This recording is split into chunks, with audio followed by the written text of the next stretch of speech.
जय बोलिए त्रिकालवर्ती त्रैलोक पूज विश्वाराध्य पंच परमेष्ठी भगवान की, अनंत सिद्ध परमेष्ठी भगवान की, वर्तमान जिन शासन नायक श्री वर्धमान महावीर भगवान की, परम पूज्य आचार्य भगवान श्री समंत्र भद्र स्वामी मुनि महाराज की, परम पूज्य सिद्धांत चक्रवर्ती आचार्य गुरुदेव श्री विद्यानंद जी मुनि महाराज की, विश्व कल्याणकारक अहिंसा प्रधान श्रीमद विश्व धर्म की, जैनम जयतु शासनम विश्व कल्याणकारकम। धर्म स्नेही सत श्रद्धालु, यहाँ पर उपस्थित आप सभी भव्य वर पुंडरीक पुण्यात्मा महानुभाव, आचार्य भगवान समंतभद्र स्वामी द्वारा विरचित रत्नकंडक श्रावकाचार्य की वाचना करते हुए विगत वाचना में देख रहे थे चारित्र के दो भेद, जिसमें आचार्य महोदय ने सकल चारित्र और विकल चारित्र। सकल चारित्र कहो अनगाराणाम सर्वसंग विरता नाम, संपूर्ण परिग्रह के त्यागी, घर आदि परिग्रह के त्यागी, श्रमण, अनगार, साधु, संयमी, मुनि, उनका चारित्र होता है वो सकल चारित्र होता है। विकल चारित्र यानी एक देश चारित्र, अपूर्ण चारित्र, छोटा चारित्र, वह होता है सागाराणाम, आगार से सहित, ग्रह आदि परिग्रह से सहित। सदग्रस्त के पास अणुव्रत होते हैं और साधु के पास महाव्रत होते हैं। अणु माने छोटा और महा माने बड़ा। तो बड़ा व्रत है वो साधु के पास है, इसलिए साधु बड़ा होता है। श्रावक साधु के चरणों प्रणाम करता है, अपना माथा उनके चरणों में रखता है, उनके चरणों की रज माथे से लगाता है। यूँ कहें साधु का छठवां सातवां गुण स्थान है और श्रावक का चौथा पांचवा। ये तो बिल्कुल सामान्य सी बात है।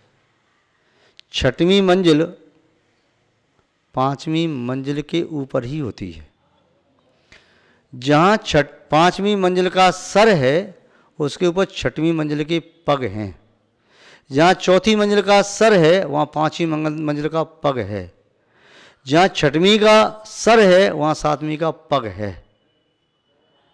मंजिल आजू बाजू में बराबर में नहीं होती, ऊपर होती है। ये तो सुनिश्चित है कि साधक की दशा श्रावक से पृथक है और उच्च है, उच्च कोटि की है। साधु का त्याग, साधु का तप, साधु का संयम, साधु का ध्यान, साधु का रत्नत्रय श्रावक की अपेक्षा से बहुत उच्च कोटि का है। श्रावक का उसके पीछे पीछे चल रहे हैं। यूँ कहें साधु के पास तो समुद्र भर के है और श्रावक के पास एक चम्मच या एक कटोरी या एक गिलास, एक बाल्टी, एक ड्रम भर करके है, इतना है। अणुव्रत, छोटे से व्रत, महाव्रत, बहुत बड़े व्रत। महाव्रतों से बड़ा कोई व्रत होता ही नहीं। उन व्रतों का पालन करके परमात्मा बना जा सकता है, किंतु अणुव्रतों का पालन करके परमात्मा तो नहीं बनते, स्वर्ग आदि का वैभव प्राप्त हो सकता है और मुनि बनने की, महावती बनने की प्रेरणा प्राप्त होती है। तो विकल चारित्र ग्रस्तों का होता है, सकल चारित्र मुनियों का, साधुओं का, संयमी का होता है। यहाँ पर ग्रंथ है रत्नकंडक श्रावकाचार। जैसा नाम से उद्घोषित हो रहा है श्रावकाचार, श्रावकों के आचरण की बात। तो श्रावकों के आचरण संबंधी कार्य का को मानिए रत्न, उन कारिकाओं का समूह है रत्नों का पिटारा। एक एक श्लोक, एक एक कार्य का एक एक छंद रत्न की तरह से श्रावक के जीवन में महत्वपूर्ण है।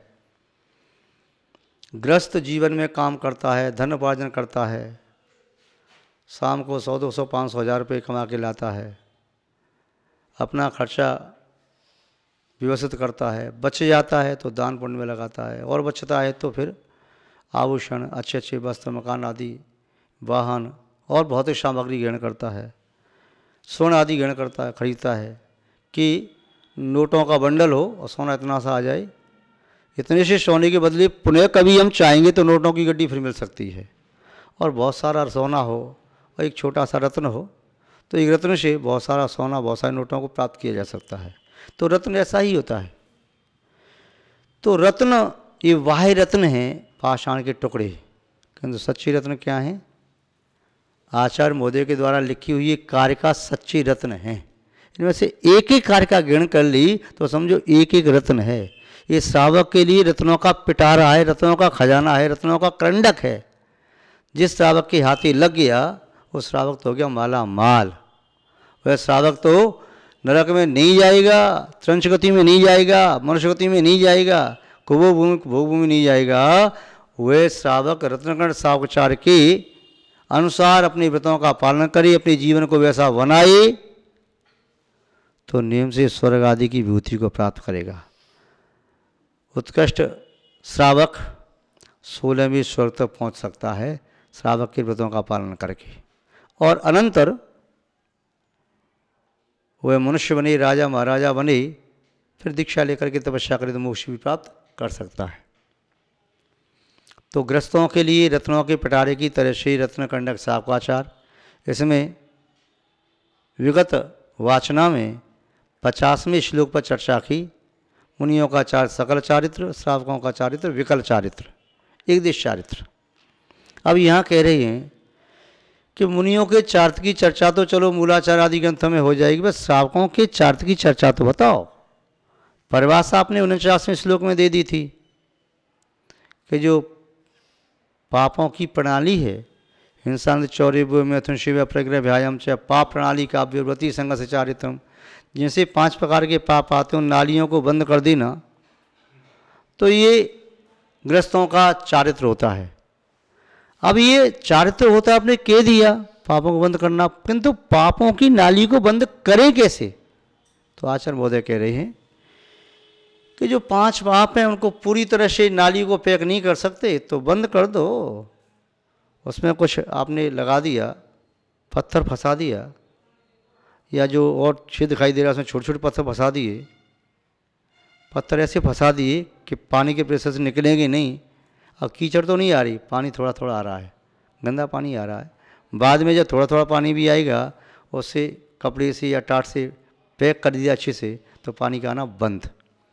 किंतु ग्रस्त जीवन में पूरा पैक किया नहीं जा सकता, तो वह बड़े बड़े पत्थर फंसाए जा सकते। जिसे कहते हैं कि मोटे मोटे पाप तो जीवन में नहीं हो रहे, छोटे छोटे पाप हो रहे हैं। अव्रती के जीवन में छोटे और मोटे सब प्रकार के पाप हो रहे हैं। छोटे पाप ना छोड़ सको तो मोटे मोटे पाप तो छोड़ दो। साधु बनो तो छोटे मोटे दोनों प्रकार के पाप छूटें। अब कह रहे हैं कि गृहस्थों का जो चारित्र है 3 प्रकार का होता है। पहले बताया चारित्र 2 प्रकार का, गृहस्थों का चारित्र और साधुओं का चारित्र। अब कह रहे हैं गृहस्थों का चारित्र भी 3 प्रकार का है। आचार्य महोदय के शब्दों में ही देखें, गृहेणाम त्रिधा तिष्ठतु गुण शिक्षावृतात्मकम चरणम पंचत्रि चतुर्भेदम त्रियम यथा संख्यमाख्यातम गृहीणाम गृहीणाम गृही गृह मानी घर, और जो घर में रहे सो गृही गेही ग्रस्त। गृह शब्द का अर्थ होता है ग्रहण, गृह धातु लेने का अर्थ में होती है।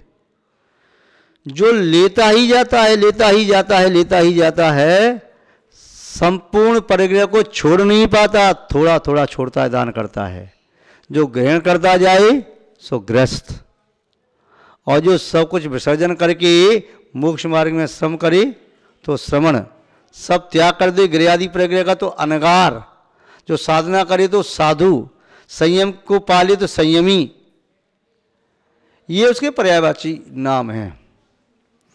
तो गृही नाम ग्रस्तों का, त्रिधा तिष्ठति अणु गुण शिक्षा वृतात्मकम चरणम।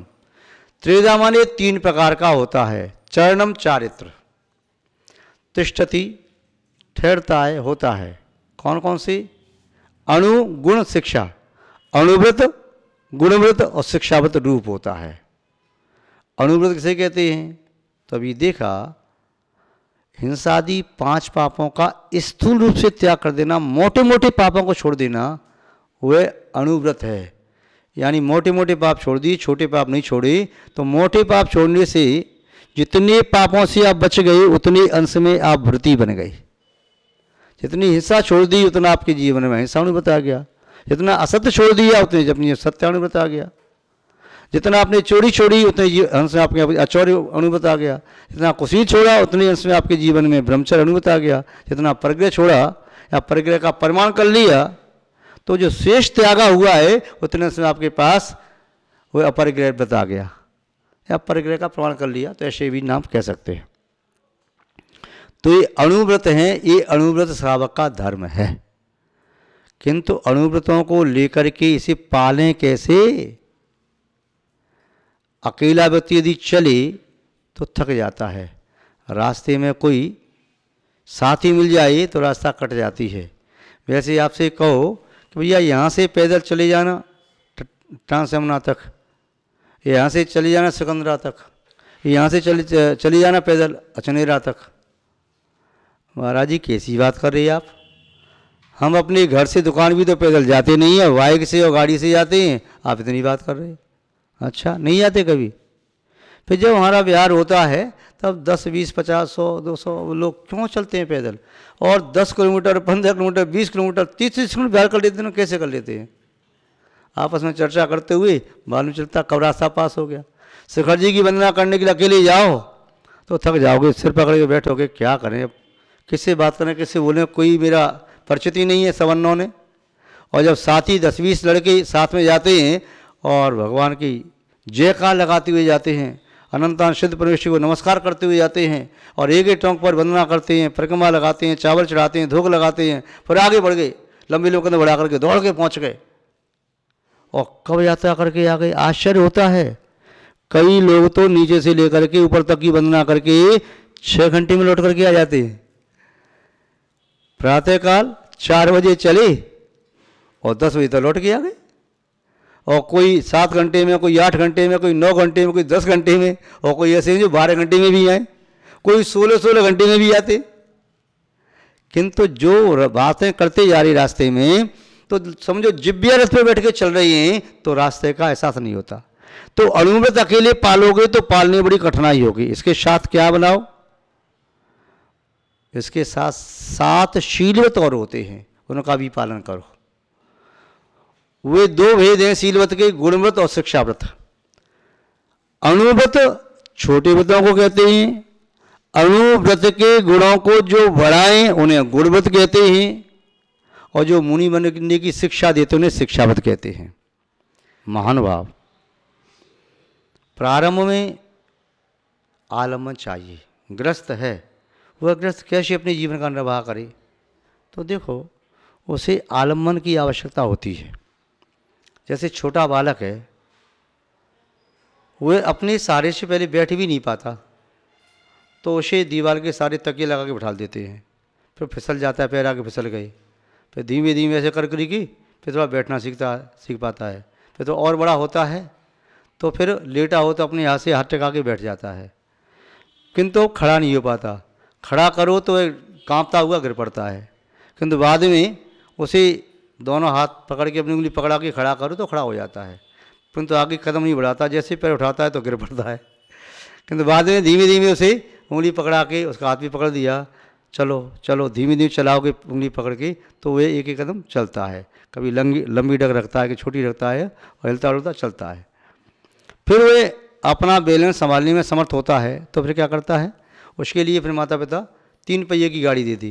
गाड़ी पूरा वजन रखा, 1 पहिया आगे 2 पीछे रख करके वो गाड़ी पहिया चलता है तो अपने कदम धीमे बढ़ाता चला जाता है। ऐसे ही गृहस्थ के लिए पंच परमेष्ठी जो हैं 5 गुरु, उनका चरण ही उंगली है, उसे पकड़ के आगे बढ़ दो। कोई परमेष्ठी को पकड़ लो, उनके चरण पकड़ लो, बस तुम्हारे जीवन में चारित्र आ जाएगा। अथवा शास्त्र का स्वाध्याय करके आगे बढ़ना प्रारंभ करो। धर्म सम्य दर्शन, सम्य ज्ञान, सम्य चारित्र रूप होता है, उस धर्म की शरण को प्राप्त करो। ये 3 पहिए की गाड़ी है, सम्य दर्शन, सम्य ज्ञान, सम्य चारित्र, 3 पहिए की गाड़ी है। जब गृहस्थ थोड़ा खड़ा हुआ तो 3 पहिए की गाड़ी पर चलना प्रारंभ करता है, उसका सहारा लेकर के। और वह गृहस्थ अपने 3 प्रकार के चारित्र का फिर पालन करता है। 5 अणुव्रतों का, 3 गुणव्रतों का, 4 शिक्षाव्रतों का। जब वो आगे बढ़ता है, दर्शन पत्मा से व्रत पत्मा लेता है, फिर और आगे बढ़ता है, फिर सामयिक पत्मा, प्रशुद्धवास पत्मा, सचित त्याग पत्मा, रात्रिवती त्याग पत्मा, ब्रह्मचर्य पत्मा, आरम्भ त्याग, प्रज्ञा त्याग, अनुमति त्याग और दृष्टि त्याग, 11 पत्माओं को आगे बढ़ता चला जाता है। अब क्या है, वह सहारे को थोड़ा सा छोड़ करके अपने आप का आलम्बन ले रहा है, स्वावलंबी हो रहा है। फिर क्षुल्लक जी बने, तो सोचा चलो ठीक है, अब तो मुनि बनना है, छोड़ दिया सब, क्या रखना, सब संसार में कुछ अपना सारभूत नहीं है। तो उसे इतना ग्रहण करने की शक्ति कहाँ से आई? अपने अंदर से ही शक्ति आई। शक्ति कहाँ से आती है? शक्ति अंतरंग से ही आती है, बहिरंग से नहीं आती है। किंतु प्रारंभ में चाहे कोई भी हो, उसे सहारे की आवश्यकता तो पड़ती ही पड़ती है। छोटा बालक, ऐसा कोई भी बालक नहीं, चाहे आप चाहे आपने जो देखा उन बालकों को, वे कोई ऐसे बालक नहीं देखे कि पैदा होते ही वे स्वयं चलना प्रारंभ कर दिया हो, इन्होंने कभी माँ की गोद नहीं ली हो, या माँ की उंगली पकड़ के चलना नहीं सीखा हो, या 3 पहिए की गाड़ी से नहीं चली हो, या वे किसी दीवार का सहारा पकड़ के यूँ धीमे धीमे पैर नहीं बढ़ाई हो। सहारा लेना पड़ता है, किंतु बाद में जब पैरों में बल आ जाता है तो फिर सहारा लेते क्या? अब आपसे कहें भैया वो 3 पहिए की गाड़ी कहाँ है आपकी? बोले घर में रखी है। तो उसको अब चलाते क्यों नहीं? बोले अब 3 पहिए की क्या आवश्यकता है, पैरों में दम आ गई, अब तो उसका सहारा क्यों लेना, अब तो स्वावलंबी हो गए। तुम ऐसे कैसे चल लेते हो? हमने तुमको ऐसे 30 साल पहले देखा था, तब तुम छोटे से थे, मम्मी की उंगली पकड़ के चल रहे थे, अब उंगली क्यों नहीं पकड़ते? अभी उंगली पर चलूँगा क्या? अब तो बड़ा हो गया, मेरे पैरों में इतना बल है कि मैं निरालम चल सकता हूँ। फिर चल नहीं सकता, अब तो मैं दौड़ सकता हूँ, और तो और अब तो मैं साइकिल भी ऐसे चलाता हूँ कि हैंडल को भी छोड़ देता हूँ और पैरों को भी अलग कर देता हूँ पेट्रोल मार के, और साइकिल पर चलते चलते सो जाता हूँ, लेट जाता हूँ। पहले तो साइकिल पर पैर रखते ही हैंडल देखूँ कि नीचे से जो मैं वो चला रहा हूँ पेट्रोल, उसको देखूँ, कहाँ देखूँ, साइकिल गिर जाती थी, कहीं ना कहीं लग जाती, किंतु अब प्रैक्टिस करते करते अभ्यास हो गया। ऐसे ही आप लोगों को, गृहस्थों को, व्रतों का पालन करते करते निष्णात होना है, पापों का त्याग करना है, अवक्ष का त्याग करना है, और अपने जीवन को धर्म से संस्कार करके अपना हित करना है, आत्मा का कल्याण करना है। यही शाश्वत मार्ग है आत्मा को परमात्मा बनाने का। ये प्रारंभिक सीढ़ियाँ हैं, इन्हें आप चढ़ें, फिर आगे बढ़ें। यही हमारा आपके प्रति मंगल आशीर्वाद है। इसी के साथ शब्द श्रृंखला को विराम देते हैं। जय बोलिए श्री शांतनाथ भगवान की, परम पूज्य आचार्य गुरुदेव श्री विद्यानंद जी महाराज की, अहिंसामय विश्व धर्म की।